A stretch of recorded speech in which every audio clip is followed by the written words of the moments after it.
in the right place.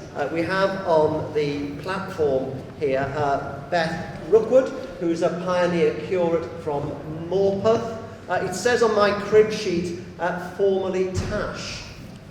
There's not many people who change their name from Natasha to Beth, so you'll tell us more about that later.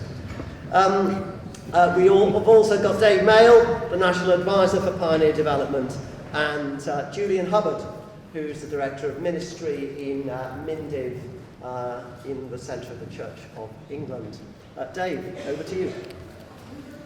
Great, thank you for coming. Just keep getting your seats as you come in. We're going to get going because, as you'll see from the programme, the time is tight.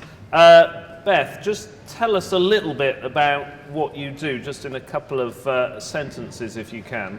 So I lost the childhood surname of Tash, reason for much bullying in school, and when I got married, so that's the reason why. I'm now an ordained pioneer. I'm now an ordained pioneer curate, working in Morpeth in the Newcastle diocese.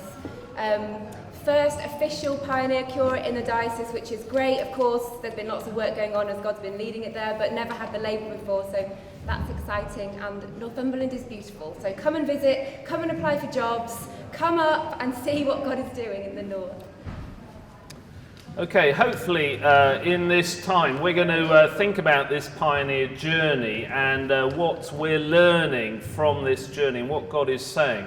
And this morning we're trying to do it in two different ways. One is by looking at the particular and talking to Beth about her own pioneer journey. And then we're going to turn to Julian to get more of a national picture and how is this impacting ministry across the Church of England. So, Beth, let's start with the particular. Can you identify for us the kind of key factors that started you off on this pioneer journey? Yeah, without being too much like Sunday school, it is Jesus. We look at his life and we look at the God of the whole Bible, and he pursued people constantly who weren't living with him. So underneath everything, he is our inspiration, isn't he? He was mine. My parents became Christians at university and thought that Christians should always go and show and share God's love with people, particularly if you're poor. So they moved on to a council estate in Coventry, and I was born there. And for me, it was normal that church began in a house and then a school, so I guess I had role models. As a youth worker, I then had very permission-giving leaders who kind of said go and try, but we also just started trying, and then bless them, they kind of picked up some pieces around me in that arrogance of youth workers who, you can take on the world. So it's very kind people then. And then going through on the ordination track, so I got ordained as a pioneer minister. Never wanted to be ordained, but as I heard about pioneer ministry, something in that resonated, the church wanting to go out. And again, I was the first through Leeds kind of system of pioneering for ordination. And I had amazing DDOs and assistant DDOs who would very generously learn about the paperwork process and help me through it too. So encouragement from people all along the way and role models. So in a sense, you've been through this pioneering actually through different ways. What's been the most exciting part of this pioneer journey for you? Pioneering always sounds a lot more glamorous than it is, doesn't it? Just two stories from this week are still what just absolutely brings joy to my heart, as I'm sure it will yours.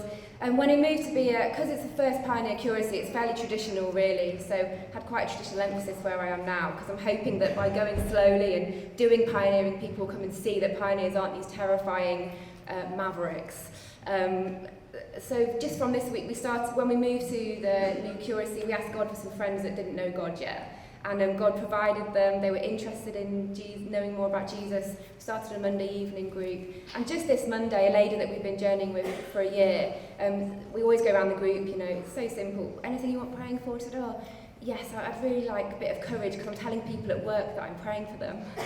And I was like, wow, I didn't even know you were a Christian. I didn't know what you believe yet. Wow. But God's obviously doing work in her. And doesn't that just warm your heart every time? You do it for the ones, don't you? And that's great. And then the second thing, we now in Newcastle Diocese have our first title post incumbency. That's a pioneer role with Joanna's here actually, and a priest in charge of two churches, but with a pioneer remit to start a new church in an area between the two parishes. And Joanna's kindly asked me to go and be a mentor to that group. And as part of the group, kind of not the PCC, but kind of a decision-making group there. And so on Wednesday evening, the group were basically saying, how can we do this? And we talked about what it might look like for that group and for both churches to prayerfully discern and take that journey of pioneering and listening, what is God doing, walking the streets, how a church might do that rather than one person. So that was so exciting to see how churches are now working together to take that pioneer journey. Sounds great. We were reminded in the interview with the Archbishop that it's not always easy, and the pioneer journey is not always easy. What's been the kind of most challenging parts of that journey? I think in terms of the job, there's always bits, aren't there, where you feel like you have nothing to show for what you're doing or how to justify your salary. So that waiting on God and waiting for him to plant something that you can then try. And then later down the journey, investing in people that then walk away, handing over leadership and it falls apart. They're all really hard things, aren't they? I think what I hadn't expected was how difficult it would be to be a pioneer within the Church of England sometimes. I naively expected that because something came from Mindiv, everybody thought it was a great idea. And I hadn't quite expected to really hear some quite aggressive attacks sometimes directed at me personally, sometimes directed at pioneering. Even on the night before the ordination retreat, before the ordination, somebody really laying into how we didn't need fresh expressions and pioneering and like ruining the Church of England, we don't need that. And I've always gone massively on the defensive and tried to, defend pioneering and fresh expressions.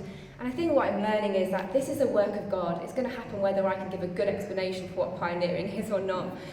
So just learning wisely to listen, to watch, to wait, and to get on with trying to bring more people to Jesus, and then to say, come and see what God's doing, rather than to feel like you have to fight all the time. But it's not always easy, but it's good. It's a God movement. And here's a question I've just made up, so just to warn you.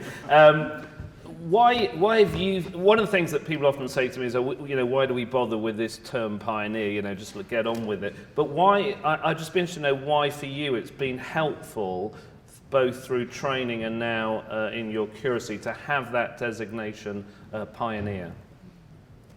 I think sometimes it really opens doors. Purely because of interest. I recognise because of often who I am, especially in our diocese, I'm a walking novelty in many ways as a priest. And so having the pioneer bit on is just another thing that people say, oh, what's that about? So you can really say, well, do you know what? The Church of England is investing in people and resources in helping go to build the church and go beyond what the church is currently doing. So it can be great for that. It's great for people. I found and worked for a while as a pioneer in the nightlife of Leeds. And the fact that I was welcomed by nightclub managers and the police and the ambulance service to be around the table and explain to them that pioneering means that the church is interested in people outside the church who might never go to church or to a church building. It's been a really helpful label in that way. I think sometimes you just have to be really careful what battle you're trying to fight. I think if you're trying to prove how good it is, how good you are as a pioneer, or how pioneering is better than everything else, I don't think the label's quite useful there. So learning to translate the gospel or the kind of the pioneering language to, if you like, people outside the church, but also within the church has been quite helpful. So sometimes I don't use it, because you can talk about showing and sharing God's love without having to use pioneer and fresh expressions as well. So it's kind of, for me, I find it really important. I would no way have got ordained if pioneering wasn't part of what I was doing. I would have found that really difficult, I think. I know other people have had to walk that journey with the heart of a pioneer, but maybe without that backing and that label.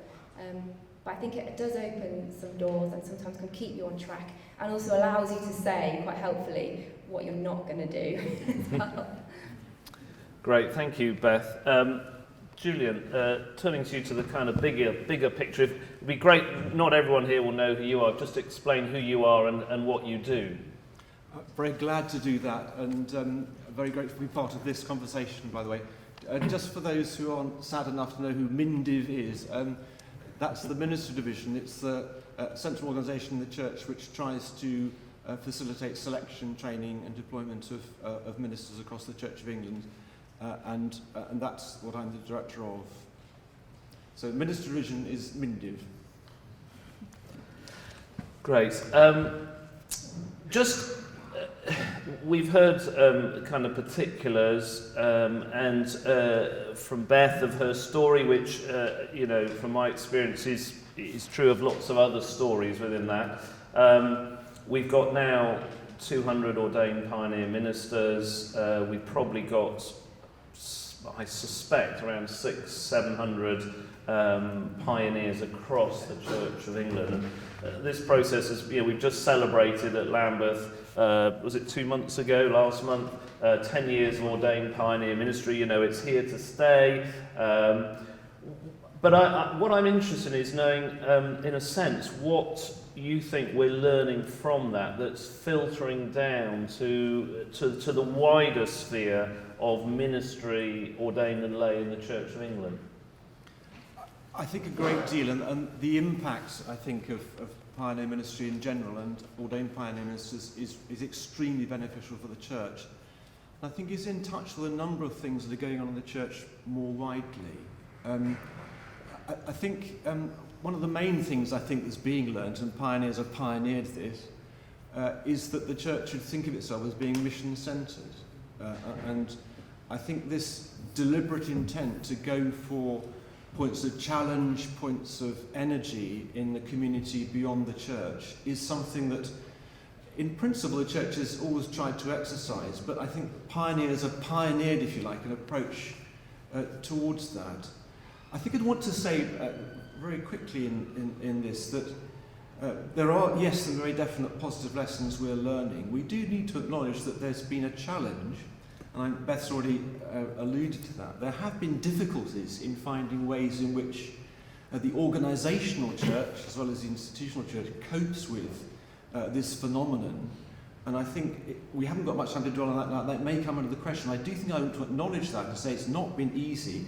I think pioneers probably didn't expect to have to pioneer in the face of the church, as well as it were, for the gospel in the community. And I think there is some apology due for that, and some crassnesses and stupidities have happened, from which I think we have learned structurally, but there's still some way to go.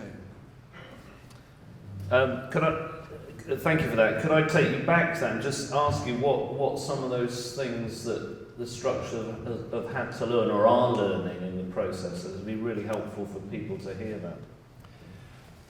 In a way, the Church of England, until a few years ago, has been almost entirely geared around a parochial structure. And I think we're now learning that we have to, if we're going to reach out to society, indeed be the Church of England and fulfil the Church of England's aim, which is to be the church which provides access to worship, pastoral care and the gospel for all the people of England, we've got to do it in more than one way. We have to, so to speak, learn to walk and chew gum. The parochial system remains, and it's a very important system. We're also seeing a very important contribution through chaplaincy, which reaches out to places that other forms of the church can't reach to. And I think the new forms of church that are emerging and that pioneers are leading in are part of that whole picture. There are now 3 strands, and I think the issues inevitably, it's always about money, isn't it? It's about resources and convincing people locally, in dioceses and elsewhere, to invest in all 3 of these forms of mission as a kind of coordinated approach to the current challenges that the church in England and the Church of England particularly face. And I think it's shown in particular ways, and again I regret that Beth and others have had to face the kind of criticism that they have. I don't think it's personal. I think it's to do with the church trying to adjust itself after many years of doing one thing, to learn that it needs to do more than one thing and do it in a way that is collaborative within the church and constructive and mutually supportive. I hope we're doing things that gets that message through, but the DNA of the Church of England is very powerful, and it takes time for organisations and institutions to learn and to change, and they can, and they are, but it's not, as you say, it's a journey, not a point of arrival. Thank you. As again, we keep thinking about the wider aspects of this journey. It seems to me that one of the things that the pioneer journey has kind of emphasised is that in terms of ministry, we're recognising the importance of people with particular giftings, and maybe, may I even suggest, moving away from the idea that every leader must be a kind of all-rounder. I just wonder how you think the pioneer journey of recognising particular gifting is helping in that wider sphere of actually recognising different ministries. Absolutely it is, and one of the reasons for that is that quite very often pioneers are exceptional individuals, as I can see from the two alongside me here. I mean, they burst moulds and break through things. But I think what's happened, therefore, is it's kind of blown the gaff on the idea that there is, as it were, one set of abilities that, for instance, a priest needs to have. The fact is that there is now a range of different kinds of ministries in different contexts, for which different kind of gifts and skills and abilities are required. And I think the next stage for us, and indeed we're doing some work at the moment in looking again at the criteria for selection for all those in ordained ministry and by extension in lay ministries. And we realise what we've got to do is recognise that people's places of ministry, charisms and gifts, particular callings, contexts, I mean the country becomes ever more regional and diverse, are simply different, and the ways in which we assess together as a church what kind of ministries people might be exercising among us has got to be much more sophisticated and addressed to the particular individual and context much more than it has in the past. So the idea of, so to speak, a bog standard from which some may depart, I think is actually highly questionable now. We've got to look at the kinds of ministries that exist and break down the unnecessary parameters that we have. I mean, most prisons are in the mind, so this is actually a perception and understanding that I think needs to run through the whole church. And let's be confident about this. I think the message is getting through. I think there's a sense of both trepidation and excitement, and I think a growing confidence about the future for the church, as we are realistic and hopeful at the same time in what we see around us. Last question, Julian, that was really helpful. It is, I've heard even last week people saying, oh, this pioneer thing is a passing fad and it's not going to last long and we just can kind of ignore it. What would be your comment to those kind of comments? I nearly had a Boris Johnson moment. I'll say publicly untrue, privately I say something rather ruder. I mean, it just is obviously not the case. I think the other thing I think worth saying is that part of what pioneers and others who have pursued new forms of ministry in the face of the norm, actually throughout the church's life, is that there is a cycle, and there are points at which things begin to get to a tipping point. And I think anyways, the Archbishop, that there's no way back through history. You can't suddenly put the gears on and decide to reverse back through history. Stuff's happened, people exist in ministries, work has been done, God's work has been perceived. You can't wheel it back into anything, it's kind of out there. And I do think also in many ways we need to recognise the unity between what pioneers do and what good functioning parish churches do. There are many affinities and lots of things I see happening in parish churches. I think, oh, that looks like a fresh expression. And in fresh expressions I think, well, that looks like what a good parish church would do. So there's much more affinity, I think, around the basic sense of being oriented towards the good of the people of the country at large and not just to our own internal interests. That to me, that's a heart-to-heart thing, which I think is just unstoppable. Great. Quick question, probably to you both if we have enough time. In terms of seeing more and more pioneers coming forward, what do you think is key to the environment that might produce more and more pioneers, both at a local and, in a sense, a national level? So I'll give you a moment to think, Julian. Beth has got the answer, I'm sure.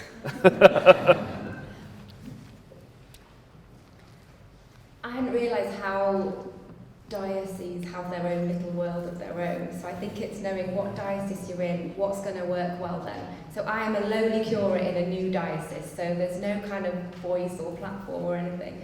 But I think there's no one else with a label pioneer, but of course God's called people to do new things. So something I just said over the past year was we get those 5 or 6 people together, get praying together, get chatting, get sharing stories, and then inviting other people in. And then we can say to the Archdeacon, oh, didn't you know we actually have a pioneer learning community already? And then he's like, oh, that's great, something I don't need to do. So kind of sharing those stories, inviting other people into that as well.